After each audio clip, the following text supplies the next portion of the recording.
Welcome to Wild Turkey Science, a podcast made possible by Turkeys for Tomorrow. I'm Dr. Marcus Lashley, Professor of Wildlife Ecology at the University of Florida. And I'm Dr. Will Goolsby, Professor of Wildlife Ecology and Management at Auburn University. We're both lifelong hunters and devoted scientists who are passionate about hunting, managing, and researching wild turkeys. In this podcast, we'll explore turkey research, speak to the experts in the field, and address the difficult questions related to wild turkey ecology and management. Our goal is to serve as your connection to wild turkey science.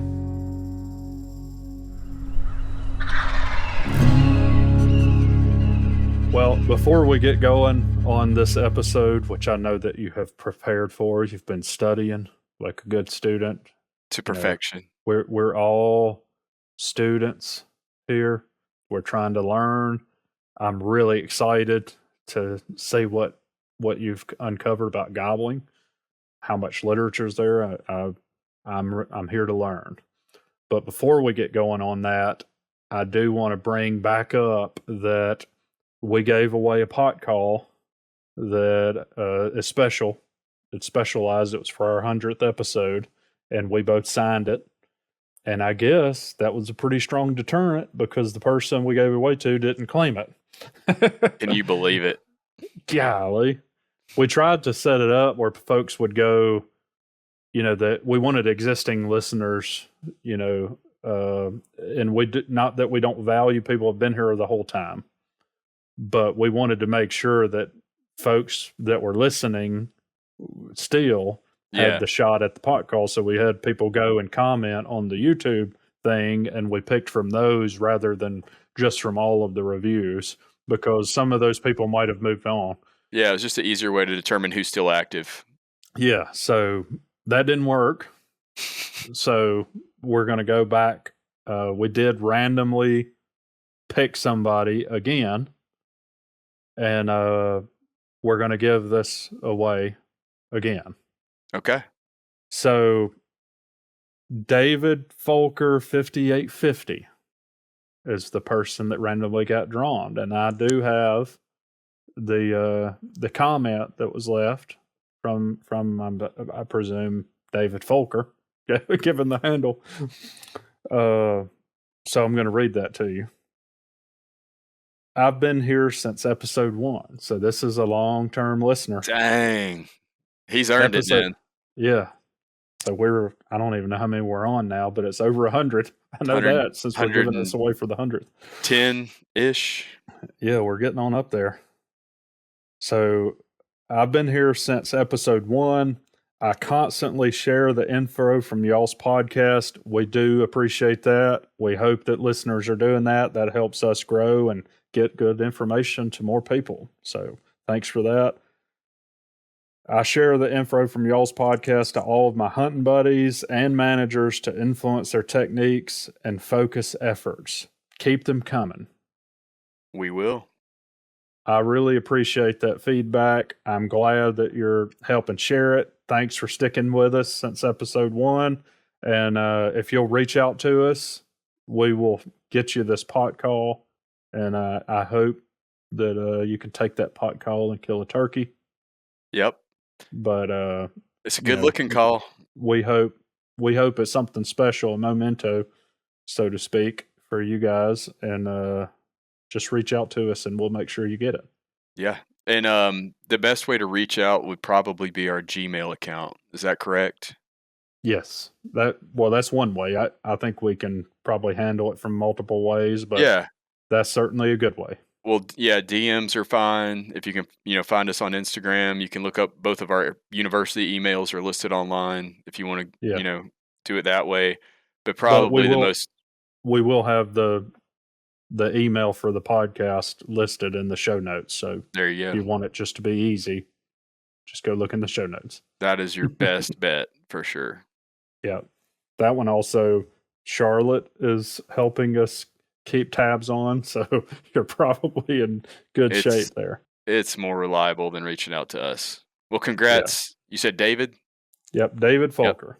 Congrats, David, and thank you for sticking with us, and thank you for helping us get the word out. That's why we started this. Yep. So I know you've done a deep dive on what influences how much and when turkeys gobble. Is Absolutely. that is Yeah, that pretty accurate that's pretty of accurate. what your deep dive was? Right. So I think this is something that will be really fascinating to the audience, and it's a little a little more exciting, I guess, from a turkey hunting standpoint. Yeah, yeah. Well, one thing that really struck me as I was going through this, and that I've been doing some work on gobbling, which is why you Yeah, nominated me to lead this episode. Um, but just how complicated it is. yeah, There's a lot of factors interacting that make assessing the relationship between gobbling activity and other factors that we might be interested in, things that influence it, kind hmm of difficult to assess. Well, I think that's interesting that's kind of the perspective you got from doing the deep dive. Hmm. I think folks are also probably going to get out a notepad because Maybe. take notes on what influences gobbling intensity. Yeah. But I guess my first thought on that, I I didn't. I guess I didn't really expect there to be, a plethora of Hmm. literature on this topic. Yeah. Is there? I don't know that I would say a plethora. It depends on any single topic within that overarching category of gobbling activity that you look at. But Hmm. there's a number of papers out there. I mean, I kind of broke this down into looking at, how time of year influences it, and then there's other factors like weather, habitat, hunting pressure, and even the demography within the population that Okay. potentially influence gobbling activity. So I guess now that I say all that, it is a pretty deep literature, Yeah. and that's probably because we value gobbling so much as turkey hunters. So it makes Yeah. sense. Yeah. That it does make sense from that point of view. But I was just trying to think. How are people studying this? Right. And there's a variety of ways, and that's maybe something that we'll get into today or maybe not, but traditionally people have done roadside surveys, they've done point call counts. They've done, Okay. and now people are moving on to ARUs, which are autonomous recording units. Just think of it as a trail Hmm. camera you stick out in the woods, but it's designed to capture sound instead of imagery. Yeah. Okay. So traditionally, you have to have one or more people in the area in order to record it. So we're thinking about people that are using transects along roadways where they've got points that they stop at, they get out, they listen, or maybe they're even doing point counts where they're going out into the woods and they've got, predetermined areas that they go to and listen for a predetermined amount of time. And Hmm. then, of course, the latest evolution in monitoring gobbling is using autonomous recording units. So think of them as basically a trail camera in the woods that records gobbling activity. It actually records Yeah. all sound, but Hmm. we have various ways and means that we can use to extract the gobbles from all that noise. Yeah. Well, I have a newfound appreciation of the ARUs Yeah. because we've had them distributed all over Florida. If you say something about me in Florida, a pretty good chance I've got it recorded. So do you have uh, so do you have your software package that pulls out gobbles also trained to pull out anytime your name is mentioned? yeah. Well, that's what the appreciation has come from. Yeah. Like we haven't even really started in terms of our big effort, Yeah. and we already have millions of hours of recordings. Yeah, I know. Uh, I'm trying to remember. Gosh, I had this in my notes to get to eventually, but one of my students, Matt Day, we'll talk about his work some today. Hmm. Over the 2 years that he collected field data for his masters, he recorded 100 and I think it was 186,000 gobbles. That's pretty good. Well, and I think it's important, and you brought this up to your credit, to discuss like how technology has changed our ability to assess the relationship between gobbling and other factors that we might be interested in at a very fine scale. Yeah. Because prior to the development of the ARU, it required, having people go out in the field and sit there and Hmm. listen, and that's fraught with all sorts of limitations. Yeah. But we're on the opposite front of that, where I mean, let's just say we have 1,000,000 hours of recordings. Right. Well, we have to figure out how to process that. That's right. We could hire literally 100 people, Yeah. to do nothing but listen to recordings all day long, every day for a full-time job year round. And it would take us a while to get through 1,000,000 hours. Right. So this is where technology is helping turkey hunting and management. Yeah, absolutely.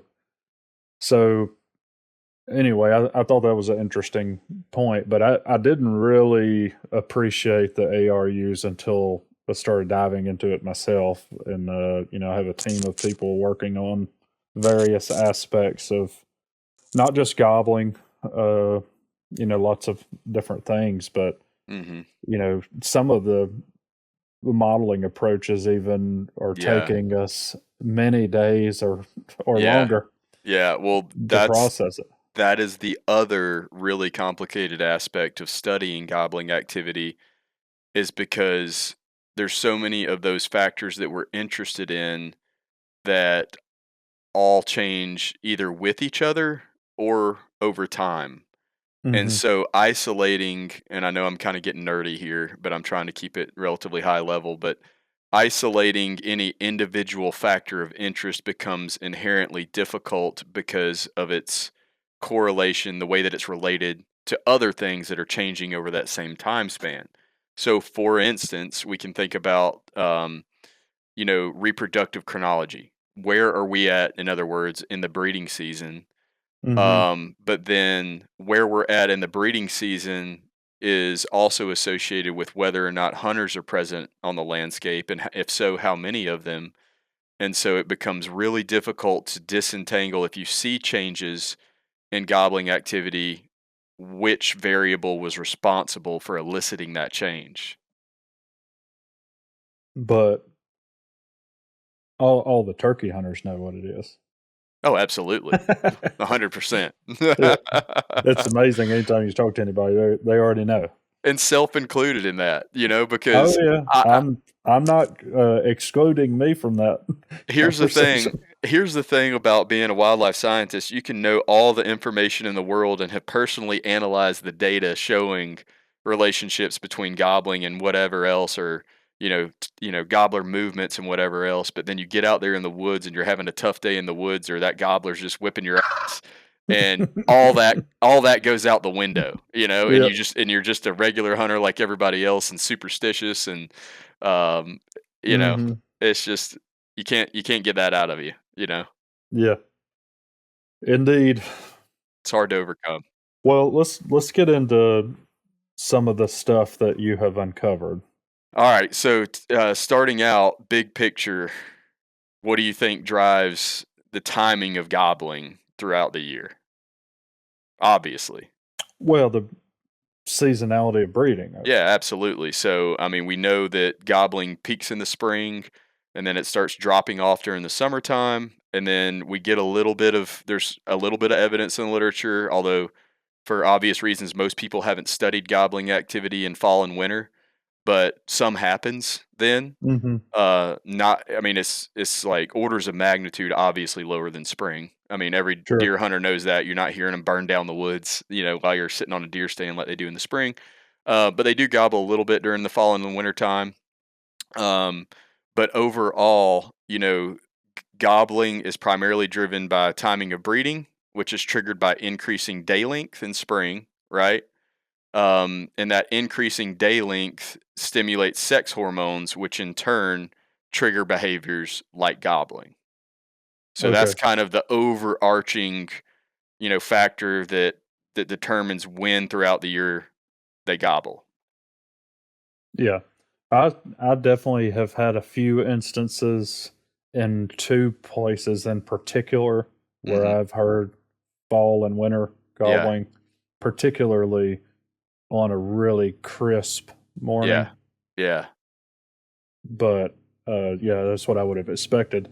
Where did you find any studies that actually looked at that chronology? Like around the clock for the whole year. There are a couple. I did not take detailed notes on those, but from what I recall, those were studies where researchers had like some domestic birds or they had some captive birds, and they just kind of noted some observations of when they gobbled during non-traditional times of the year. So, there was a note in the paper or whatever that there was a little, Hmm. almost no gobbling in late summer through early fall, and then in late fall and into winter they pick up a little bit with gobbling, but then of course, they don't really start gobbling until flock break up at the end of winter, beginning of spring. I gotcha. So traditionally, I already talked about flock breakup triggering one peak in gobbling.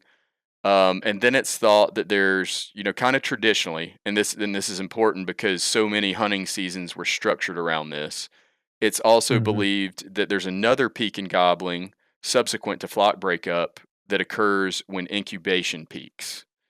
Okay. So generally speaking, you just think of it from a logical perspective. Flocks break up, everybody's trying to sort out their hierarchy, they're forming, males are forming their breeding coalitions.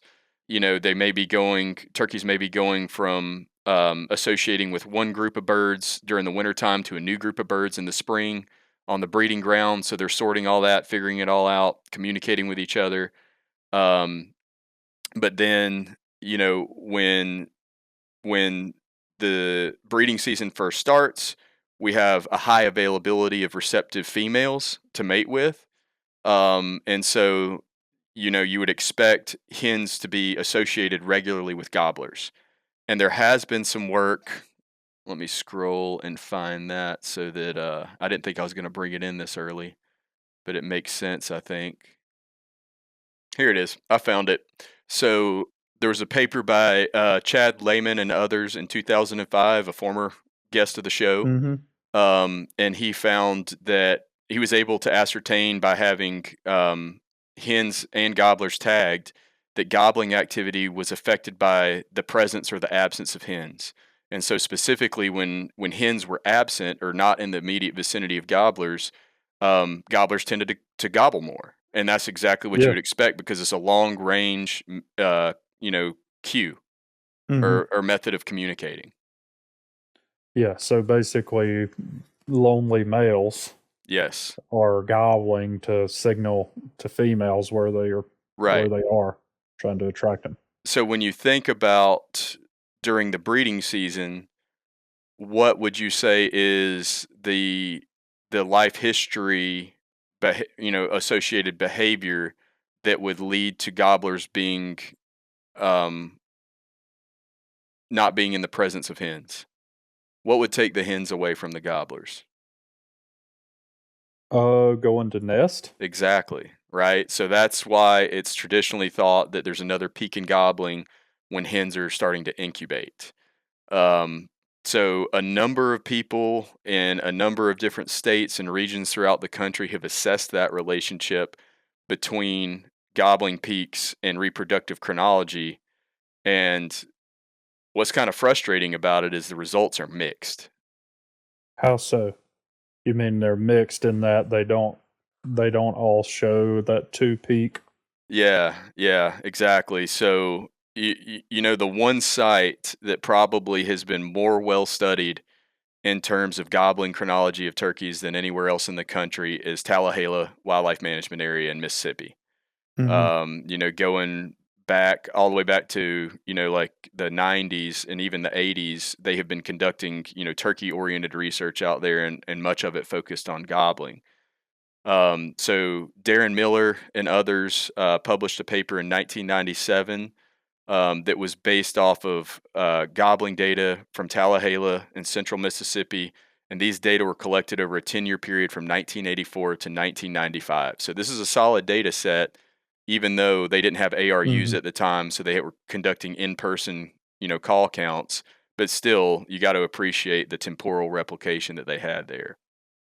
So, Hmm. in spite of that, they only documented one gobbling peak, and it was not associated with peak incubation, except during one of the 10-year study, 1 year of the 10-year study. So when you were, so that sounds like to me that the timing of the gobbling from year to year was, at least in one case, moving. So that's another factor. Yeah, absolutely. So, for example, I mean, gobbling does tend to follow reproduction, as we've already established, but reproduction can vary from what I found up to a couple of timing of reproduction can vary by up to a couple of weeks each year, depending on weather factors, primarily, it seems. And so, Okay. specifically, if you have a warm, relatively dry spring, you can expect breeding to occur earlier versus a cooler, wetter spring is typically associated with a later onset of reproductive activities. And so, example of that, going back to this Miller study from Mississippi that I was just talking about, in that particular research project, median incubation ranged from April 14th to May 5th among years.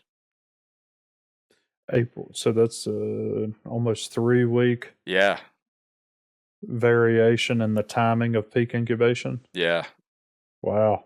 yeah. That's pretty significant. Yeah. So in the Tallahassee studies, or in I guess other studies as well, when you said that there was only one peak in Hmm. gobbling, and most of the time it did not coincide with the peak in incubation. Only 1 out of 10 years, I think, is what you said, right? Yeah, that's right. When was it occurring? Mid to late March during flock breakup. Okay, so it was well before Hmm. incubation. Yeah, yeah. And they thought that, in fact, they said we hypothesized that peak gobbling is related to. I'm sorry, let me back up. The winter flocks broke up in mid to late March, and they observed the peak of gobbling during that time. And so they also hypothesized that peak gobbling was related to peaks in breeding or egg laying, not incubation. So you've got flock breakup, and that's kind of when all the breeding starts, and then shortly Hmm. thereafter would be the egg laying. And they thought that that was probably better aligned with their observed peaks than was incubation, which would have, of course, been a couple weeks later at least. Hmm. Okay. And they did not see a secondary peak They did at not. all They did not. when incubation initiated. Yeah, and that would be the expectation based off of what we originally outlined. You've got winter flock breakup and the associated peak and gobbling, and then incubation and the associated peak and gobbling. So let me go through a little bit more of this literature because some of it agrees with Hmm. that and other papers do not. So moving to a more current study, Chamberlain and others, 2018. These data were from Webb WMA in South Carolina, and they found no evidence that gobbling increases with nest initiation or incubation. And they hypothesized that the reason that they did not find any correlation there was that the gobbling was also being influenced by hunting pressure, or alternatively, it could have just been that gobblers were ready to breed before the hens were ready. So that peak in gobbling happens when males are looking to breed, but hens aren't receptive yet. So this is where we start Okay. thinking about the noise in the data set and all those other factors outside of reproductive chronology that confound this relationship. Yeah, that's interesting. I was trying to think of, okay, so day length, you said, is causing the cascade of hormonal changes that initiates the male. Hmm. I guess I would have assumed that there's a similar thing governing when the hen is receptive. That's right. So, and that should be consistent, but Yeah. there's clearly variation in the timing of nesting Hmm. from year to year, up to 3 weeks in the one case, at least that you told me. Yeah. So, what about gobbling? Is there data showing how consistent the gobbling chronology is from year to year? I didn't find anything about that, but also didn't look very hard for it. Yeah. However, I feel like as thoroughly as I comb this literature, if somebody had noted a marked difference among years, that they probably would have noted that. And I think part of that once again is obscured by the fact that um, that gobblers are, even if timing of breeding is shifting a little bit from year to year, gobblers are typically going to be ready before hens are. So the hen is probably more influenced by that annual variation in terms of when she's ready to start laying than the gobbler is in terms of when he's ready to start gobbling. So let's just go down the list. I've got a few other studies from different areas, and I'll tell you what they found, and then we can kind of. Oh, sorry, do you have one more on that? Yeah, I just, when I was thinking through that, I wanted to add some thought, kind of what's knocking around in this old noggin here. All right. I started thinking about, if that's true and the males are, getting ready, whether the hens are receptive or not, and there's some sort of asymmetry between how much it varies from year to year, I started wondering if you might see more gobbling because of more frustration in years where the nesting has been, or the hen receptiveness has been pushed back relative to the gobbler. That stands to reason. Yeah, I would think that you would get I don't know if the peak would change, but maybe you would get a longer duration of heightened gobbling activity during a year where hens nested later than average, Yeah. compared to when during a year where hens nest earlier than average, and so gobbling activity peaks is more well matched with hen receptivity. Is that a word? Receptivity, receptiveness. I would expect gobbling, the duration of peaks in gobbling, to be kind of compressed. Yeah. Man, I hadn't been thinking about it in this, and I mean, it sounds like it's probably not thought about this way in the literature very broadly. It's not. Uh, I've been thinking about it sort of being a stationary thing, Yeah. and like even our project in Florida, and this is the case with many of the ongoing research projects, that one of the primary objectives is to understand the relationship between reproductive chronology of nesting and gobbling. Mm-hmm. Yeah. And that's what several have done. That's the studies we're going types of studies we're going through right now in other Yeah. places. So that's really curious to think about how much they overlap may be plastic in a population. In other words, it might, like, the Yeah. degree of overlap might be changing from year to year. Yeah, it would be really interesting if you had ARU data that you could pair with hen nesting data on a particular site to see, perform some kind of analysis to look at, mismatches in gobbling peaks and nest initiation, and see, whether or not you see protracted peaks in gobbling, the less aligned those two are. Yeah. That'd be kind of a fun analysis.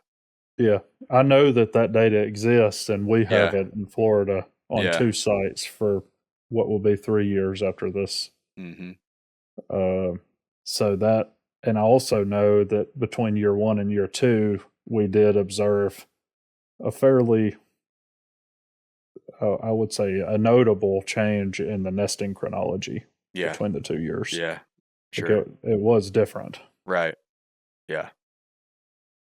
So let's run through a few more of these. So leaving the South, going to the Midwest for a minute. Kinsler et al. 1996 was working in South Central Iowa. This was during the 70s and 80s. They generally noted that gobbling peaked in early April and subsided through May. And they reported that chronology of nesting did not strictly coincide, or I'm sorry, chronology of gobbling did not strictly coincide with nesting activity every year. So again, we're finding that same general trend. Mm-hmm. Then Yeah, and if this is, I'm sorry I keep stopping you. I you're know good. you're getting on a roll, and then I'm pushing the brakes over and over again. But it's got me really contemplating this, especially since it's so relevant to some of the ongoing work I'm doing. If what our discussion was true, just a minute ago, and there is some plasticity here in the degree of overlap, what you would expect if you looked at a cross section of studies that happened over time in different places, you would have varying degrees of overlap between those studies. Yeah, and that's exactly what what the literature looks like. So Yeah. moving on down the list, Hoffman, 1990, he was studying Miriams in Colorado and New Mexico, and he found that there was a second peak in gobbling and that it did coincide with the peak of incubation. Just kind of as a side note, kind of interesting factor in the turkeys tended to gobble more in the morning when they were on the roost. I mean, duh, right? But also interesting when hens weren't around, they tended to gobble more. So there's another data point, on that same topic that we discussed a minute ago, and that they also gobbled more during the hunting season, which is probably because of how it aligned with reproductive chronology. But here's where we start to inject some of that nuance that makes it difficult to study. It's not as simple as looking at when gobbling occurs and when hens nest or incubate, when they lay or incubate rather, because other factors are influencing it as well. So Hoffman noted that gobbling on hunted areas is more sporadic and variable, which may obscure trends. Okay. So that relationship is mediated or influenced by hunting in addition to reproductive chronology. That's interesting. So they had hunted and unhunted populations in That's that right. study? That's right. And then finally, we get to the last one that I had for this segment of the conversation, Chad Lehman and others, 2005. And they reported that gobbling peaked during winter flock breakup, just like we would expect, and just before or during peak incubation, which is, like textbook that we talked about at the beginning of this conversation. And overall, they found that gobbling was influenced by not only breakup of winter flocks and egg laying, but also gobbling was influenced by mating opportunities, the presence and absence of hens, weather, hunting, and gobbler condition, which is something we'll get back to in just a little while, because that one I found really, really interesting. So Wait a minute. That an individual gobbler? yes, yes. I knew that Okay. one. I knew that one would pique your interest. That's the one that when you and I were on the phone yesterday driving home from work, I threw out there as a little bit of teaser. There's something that's going to really catch your attention because it did mine. I've got some more on that, Yeah. but I don't want to get into it quite yet. Well, my first thing is, how do they know it was associated with individual gobbler? Some of this is speculation. It's not Okay. it's not really strong causation, but there have been a number of authors that have noted that potential hypothesis tying condition to gobbling activity. Okay, so I guess the hypothesis that they are opining is that as you increase gobbler uh, condition, you would increase the investment in gobbling. Yes. Okay. Super interesting, right? Yeah. We're going to get into it in a little bit more. I don't have a ton of data on it. I don't want to mislead, but there's some stuff out there. All right. So, one other thing that I didn't spend a lot of time digging up data on, but I knew that I knew that folks were going to be interested in it, is how does gobbling activity change as a function of latitude? And so this is something that hunters I know, like here in Alabama, think about a lot, because we've got a relatively tall state from north to south. I think it's like 400 miles from southern border to northern border. But even across that range of latitude, in our work that was recently concluded that used ARUs, really solid data set, we found that gobbling only differed by about 6 days from North to South Alabama.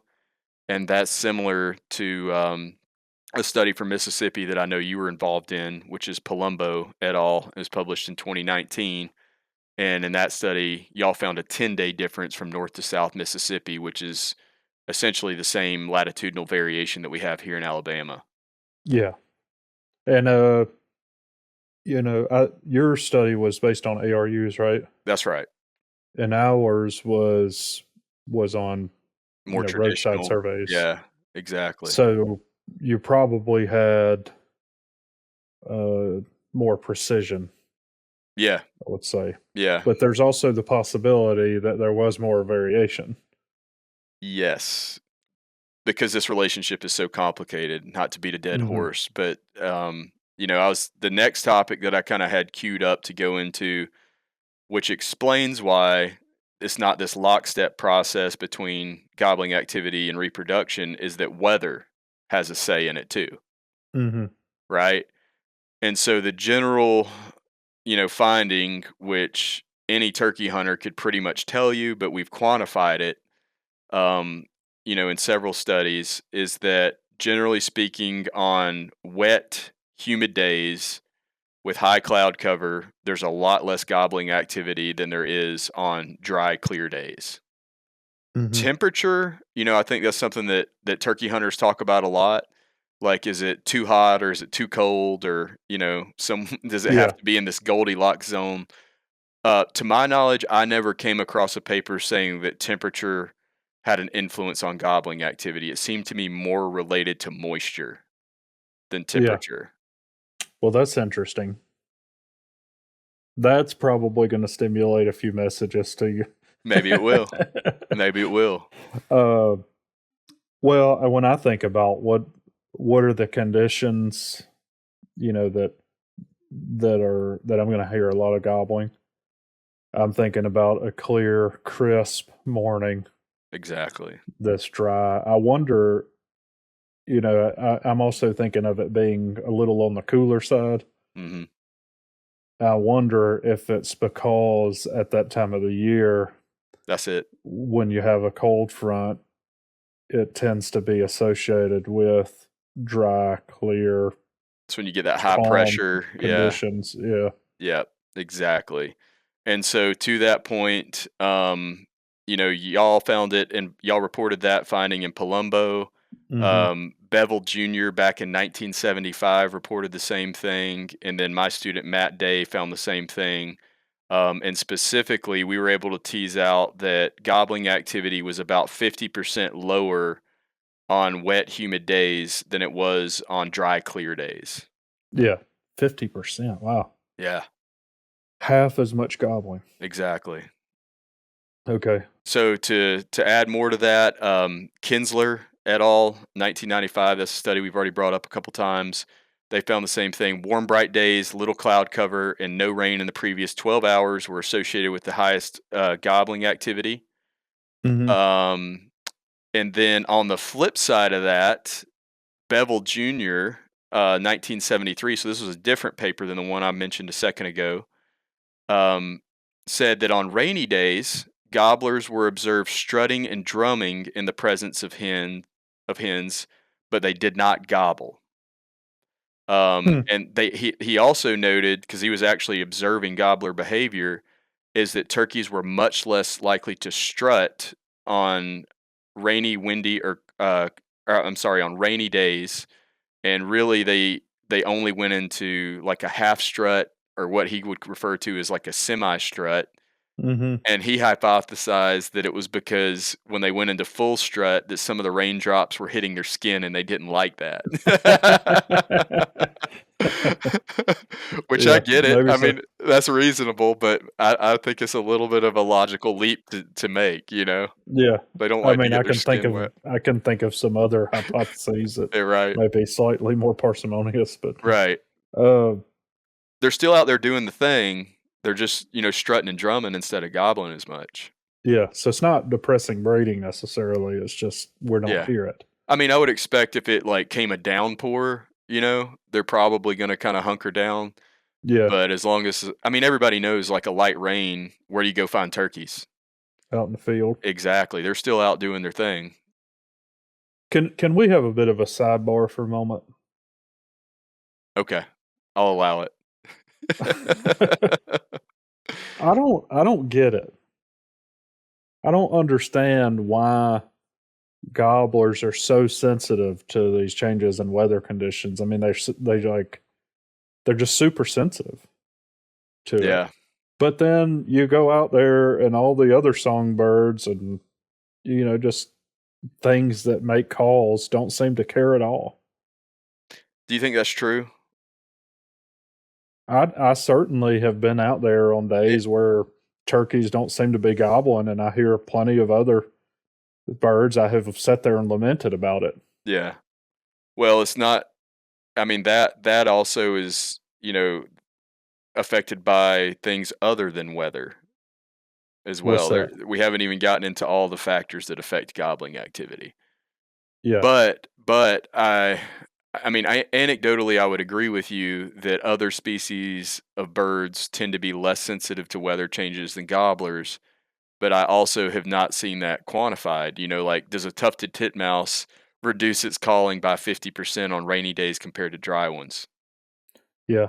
I'd have to dig into the literature and see. It's just been, and maybe there's other factors that could be at play here, which I'll acknowledge, but some folks won't. Yeah. If turkeys are gobbling their face off, I also probably have tunnel hearing. Is that a That's thing? true. That's true.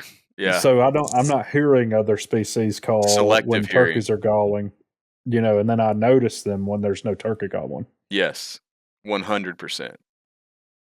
So yeah, I don't know. Yeah. But I've certainly sat around thinking, man, how come the cardinals and wrens and whatever else, how come all of them are calling their face off? They don't seem to care Mhm. that it's there's a little drizzle, but the turkeys have shut down. Could it be that those other species aren't being hunted by a predator that is cueing on their calls? It certainly could be. Because that's my next topic, the influence of hunting, right? I see what you did there. And It's a that nice transition. and that is what complicates this whole thing. And let me back up for a second, because weather influences gobbling in two different ways, as we've already established, but I don't think we made clear. So one, we know that weather is influencing timing of reproduction within any given year. And two, we know that daily weather patterns also influence gobbling activity. So the timing of gobbling can be changed by weather, and then the day-to-day gobbling can also be changed by weather. And you start to see how complicated this can all get. Yeah, and why we don't just have a formula for Exactly. here's why gobbling happens and when. Yeah, absolutely. All right, Okay. so hunting. Would you expect that most studies have found a negative effect of hunting on gobbling, or a positive one?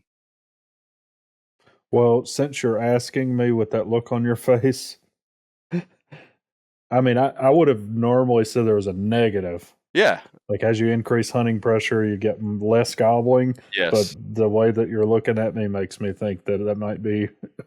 There are more studies that have documented a negative effect of hunting on gobbling than there are ones that have found a neutral to a positive effect, but it's also complicated. And I hope that people are starting to understand by this point in time why it's so difficult to study this, because there's all these things interacting at the same time influencing gobbling. So again, teasing it out as a function of one factor is difficult. So Mhm. let's just start out with Kinsler and others, 95. They found hunting depressed gobbling at all times of the day. and they thought this was the reason for the late April dip in gobbling. So they were proposing that hunting pressure, not the onset of nesting, was affecting gobbling, and the timing of when it was higher and when it was lower. Mhm. So Patrick Whiteman and others, 2019, they found greater gobbling activity on an unhunted site compared to a hunted site. So the unhunted site, of course, was Savannah River site. Mhm. And then the hunted site, I think they had multiple hunted sites in that study. It was other wildlife management areas in South Carolina, I'm pretty sure. I didn't Mhm. make a note of that, but they were not sure, however, if the difference in gobbling activity between the hunted and unhunted sites was related to just different abundance of turkeys or density of turkeys. So the site that had more turkeys that was unhunted just had more gobbling activity because there were more birds there, or if it was because of the fact that it was unhunted that gobbling activity was higher. And so this is the other problem that we run into trying to make inferences from some of these research projects, is that our ability to do so can be limited by the experimental design. And I'm not Yeah. saying that that makes it a bad study. I'm just saying that, It makes it hard to isolate what's yeah, actually causing patterns that are observed. exactly. So, and this is one of the problems that I was kind of thinking through while you were talking about some of the studies. I don't know how many of them have sites that are hunted and not hunted. hmm Yeah, there's a Uh, couple. I have two more that have hunted and unhunted sites. yeah, and also how many of them actually have replication. Yes, that's the other thing. So, in other words, having one hunted site and one unhunted site, that's one thing that is different between the two sites. But there could be any number of other things Yes, that are different between the sites. And how do you determine which factor is actually causing yes, anything different? And I would assume, and maybe you're going to get to this, that some of the gobbling intensity is density dependent. So it's just like based on how many gobblers there are and how densely they are, how competitive they are. Well, here's the crux of the problem, right? You would expect density to be the number one factor influencing the variation between sites in Yeah, gobbling activity, right? So the site with more birds has more gobbling intuitively. The problem with that is, how good are we at estimating turkey density? we're terrible at it from what I hear. So it's difficult to control for because of that. Well, and that is another thing that's inherently problematic when you only have one site that's hunted and one that's not hunted. Yes. Yeah, They probably have a different density. exactly. But it also could even be a problem if hunting is actually causing there to be fewer turkeys. Right. Or maybe you could easily have the opposite relationship where hunting is occurring, there's more active management and there's more turkeys because they're more deliberate about trying to make sure that there's a lot of turkeys. But what if you have more turkeys on the hunted site, but because it's better managed, but because it's hunted, you have lower gobbling activity if hunting is negatively affecting gobbling activity. So that obscures that Yeah. relationship. Yeah, that's my point is even when replicated, there still could be issues that are confounded with Yes. what you're trying to actually measure. Yeah. So it's really difficult to navigate, and it's fairly difficult to find unhunted sites. Yes, it So it's hard absolutely to is. answer that question. Well, Chad Lehman, 2005, found the same thing during the hunting season. He found that gobbling during early morning was lower on hunted sites than it was on unhunted sites. And I'm trying to remember there, they only had one, Wait, say that maybe. again. Gobbling during early morning was lower on hunted sites than it Okay. was on unhunted sites. All right. So similar to what Whiteman reported, right? Yeah. But again, replication was an issue there. They only had a couple of sites that they were looking at. Yeah. So again, hard to. Like only one unhunted and one hunted. Yeah, I think maybe in that study, I can't remember the exact number, but maybe they had like 2 and 2 or something like that. But Okay. it's still very limited. And then Norman. and others, 2001 in Virginia, took kind of an interesting approach to this, where they compared gobbling during surveys before spring hunting seasons were established in the state to after spring hunting seasons were established in the state. So they're comparing a data set from the late 50s and early 60s to data from the 90s. And they found that that prior to spring hunting, gobbling was greatest during mid April through early May. But in the 1990s, it declined from mid April through early May. So they hypothesized that that was related to the hunting season that was established. Now, once again, you don't have much replication. You've got one point in time, relatively, comparing it to another point in time. I wouldn't expect that turkey densities were higher in 1960 than they were in the 1990s in Virginia, but still, it's a limited sample size to draw inference from. There's just so many confounding Sure, possibilities. sure. Okay. So the one thing, there's one more. One thing that we haven't talked about is the aspect of bird removal.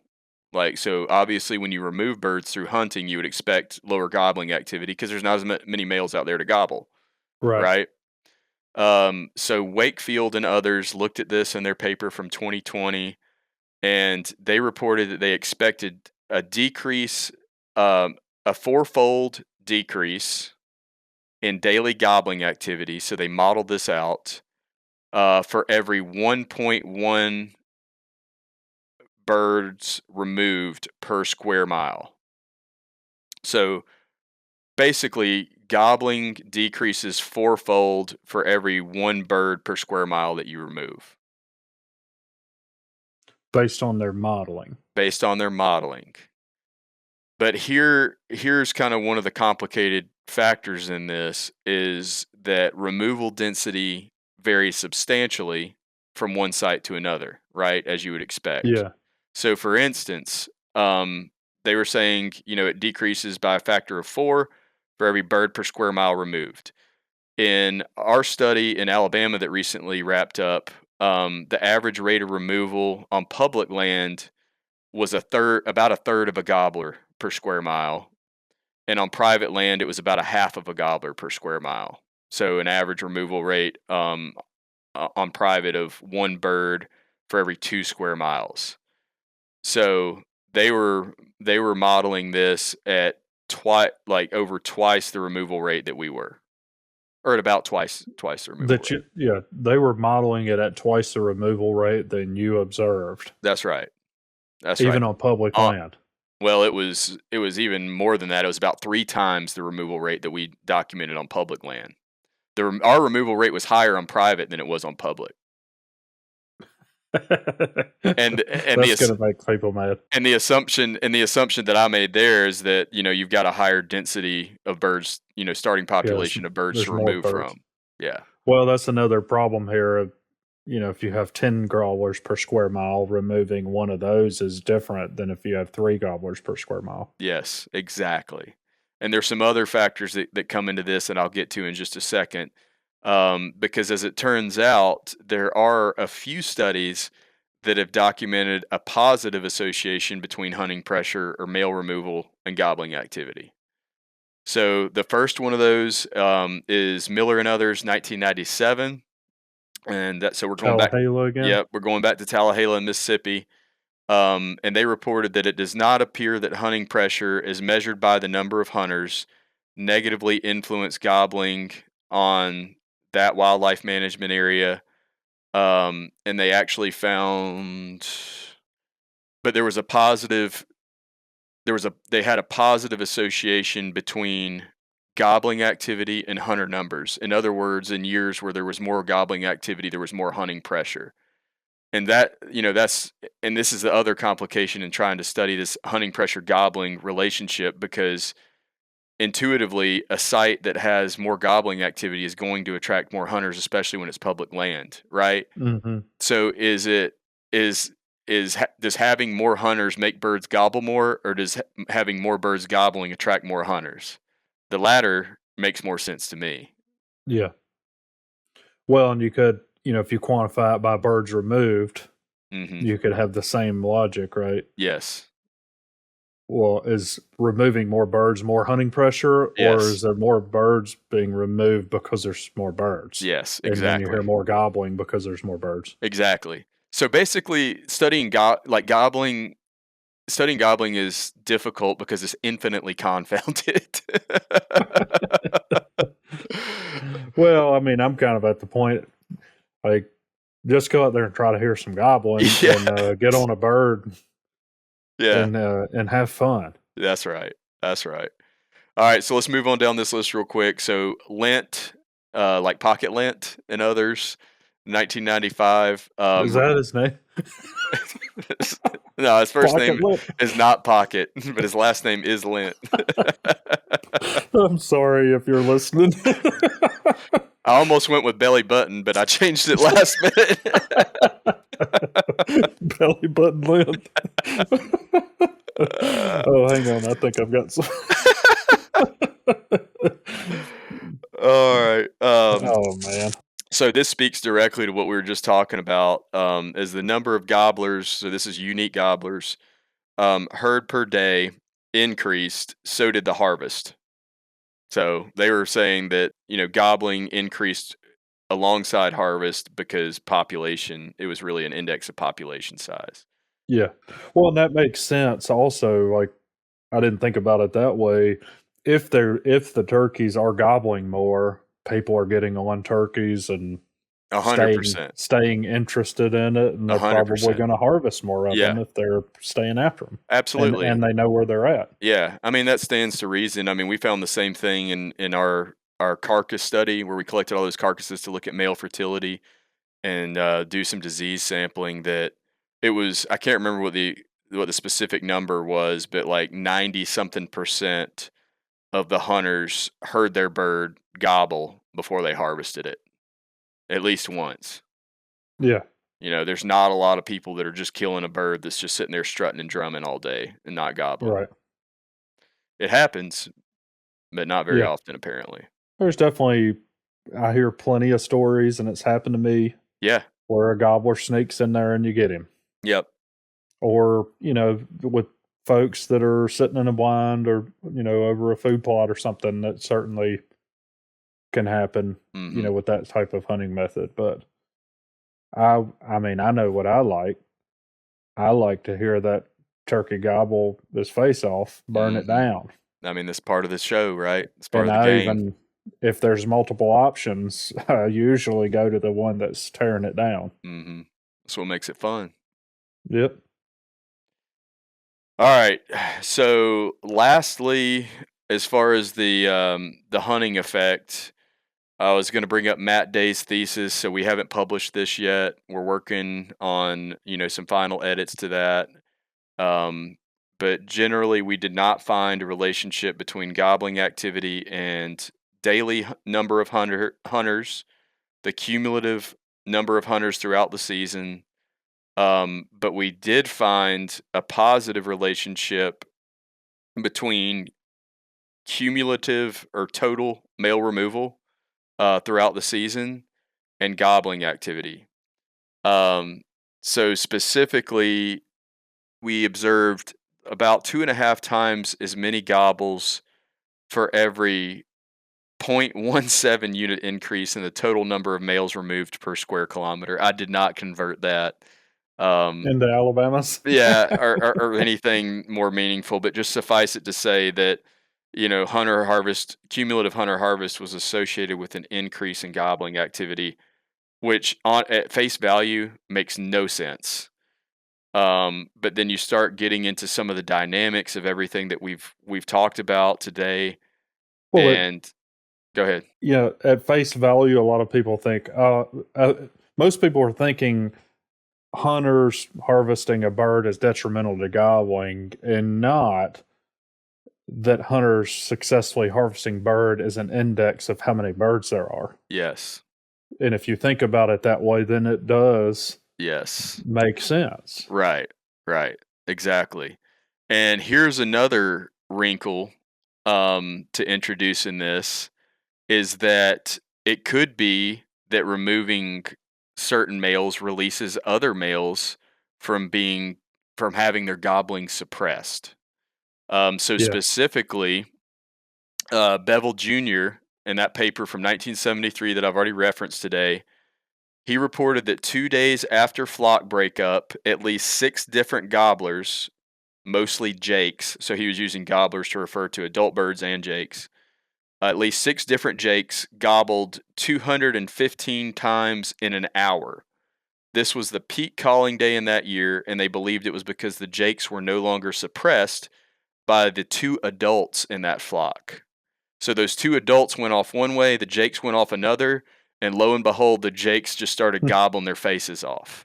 Mm-hmm. So it makes sense that perhaps in our study, that's what we were seeing as you remove more and more of those adult birds, because the vast majority of birds that were being harvested on our areas were 2-year-olds or older. Right. That maybe if you've had a couple good hatch, if you've had a good hatch year the previous year, um, that it releases all those jakes. Now all those jakes are gobbling, and overall you get a spike in activity. It's another issue, confounding issue potentially that makes a lot of sense. Hmm. Yeah. That's really interesting. Also, I didn't really. I now understand how you started with this. Like, there's a lot going on. Yeah. I mean, how do you account for everything that is happening? I mean, so here's another thing I'll throw out to you right now. I can't remember the exact studies, and I'm not going to look for them right now for the sake of time. But there were at least 2 publications that I read that hypothesized that the number of 2-year-old birds in the population is one of the strongest predictors of gobbling activity. And specifically, as you have more 2-year-olds, there's more gobbling. How do you model that, Marcus? Right? Yeah, I mean, you're like, okay, 2 years after a good hatch, Yeah, and we all talk about that. Man, there's gonna be a bunch of 2-year-olds. They're gonna yeah, burn it down, yeah, and I'll fill my bag with 2-year-olds. I'm yeah. good with that. But there's so much going on. I was also thinking about a different.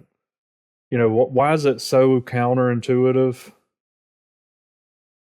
or it seems to be, just based on my interactions with people and my own reflection on how I've thought about it. Why is it so counterintuitive that we would see a positive relationship with gobbling and the amount of birds harvested, yet we use harvest data to indicate trends in populations? Hmm. Right? We're Yeah. literally looking at the two things they in the opposite way, and it's counterintuitive. Well, yes. So here is a conversation that you and I have had many times, right? So if a given state, let's just say extreme example, they set an all-time harvest record, spring harvest record in a given year. Are we supposed to infer from that the population is the best it's ever been? Or are we supposed to infer from that, because you've heard biologists make both inferences? Or are we supposed to infer that we're killing too many birds? Like we have a record harvest Right. high, we need to restrict harvest. And the conclusions that each of those inferences would lead to are polar opposites of one another. Yeah. Yeah, you that should have been detrimental to gobbling in that year, or it's the best gobbling year ever anybody's ever heard. Yeah. Which Like, one it's the is same it? on that one. Which one is it? Well, I mean, like, it's the same problem on the gobbling front as it is on the population front. Like we're programmed to look at those in opposing ways, and it just dawned on me when I was thinking through that while you've Yeah. been kind of walking me through all this data. It is kind of curious that we kind of intuitively expect that increasing number of birds harvested would be negatively associated with gobbling, Hmm. but increasing birds also, for most people, I would say intuitively means that there's more birds. Right. and probably more gobbling birds because people are usually killing birds that they hear gobble. Yeah, but then think about the weather effect too. Like maybe you have an all-time high population density in a given year, but that spring particularly happens to be wet. So that's going to suppress gobbling activity. And if you're relying on gobbling activity as an index, and you're not able to control for that in your population estimate, control for the weather factor, it's going to lead you to the incorrect conclusion. Dang it. I don't even know what to think, man. I think this is what irritates a lot of people. They want us to just have some clear cut and Yes. dry answer. And, I do hear clear cut and dry answers given often Yeah. from various folks. But I mean, that shouldn't, we should be cautious about that based on all the Yes, data. I mean, there's just too much going on. There's too much going on. And here's something else that I think was interesting, since we just brought up that Bevel Jr. 73 study, and talking about how, killing adult birds can release jakes from gobbling suppression. It was a really cool study overall. And they monitored, they basically had radio transmitters on 5 gobblers and 7 jakes, and they were going out and locating these birds so that they could actually document individual gobbling activity by bird. So it wasn't just, most of these studies, it's just gobbling. We don't know which bird's making it, but they were using telemetry to monitor these individuals. And I'd never read anything like this. So they found that gobblers gobbled 5 times as much as jakes on average. That makes sense. It does. So during the average morning monitoring interval, which was a little over an hour long,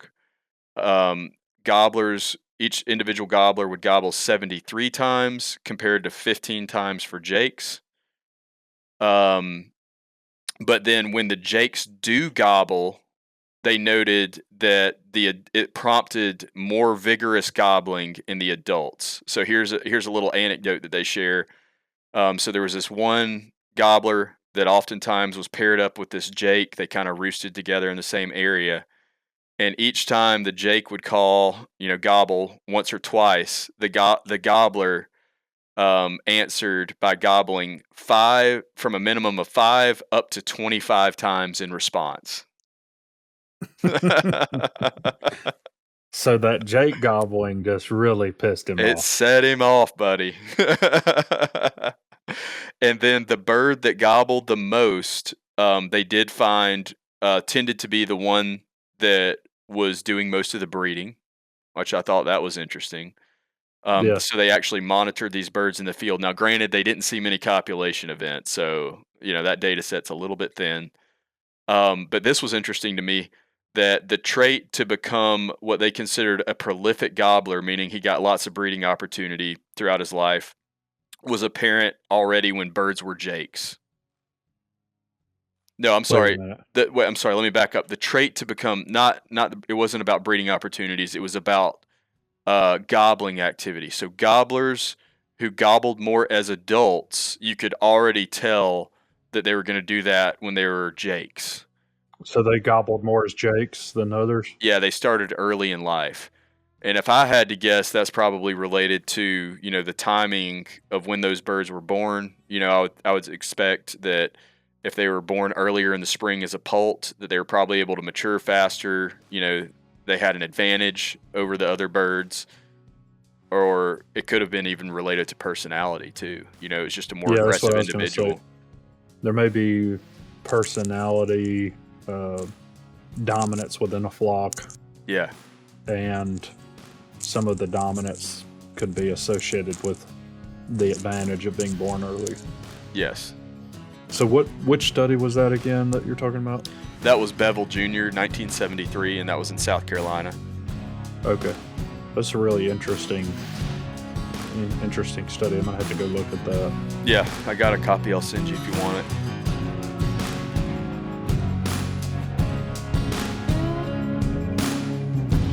Wild Turkey Science is part of the Natural Resources University podcast network and is made possible by Turkeys for Tomorrow, a grassroots organization dedicated to the wild turkey. To learn more about TFT, check out turkeysfortomorrow.org.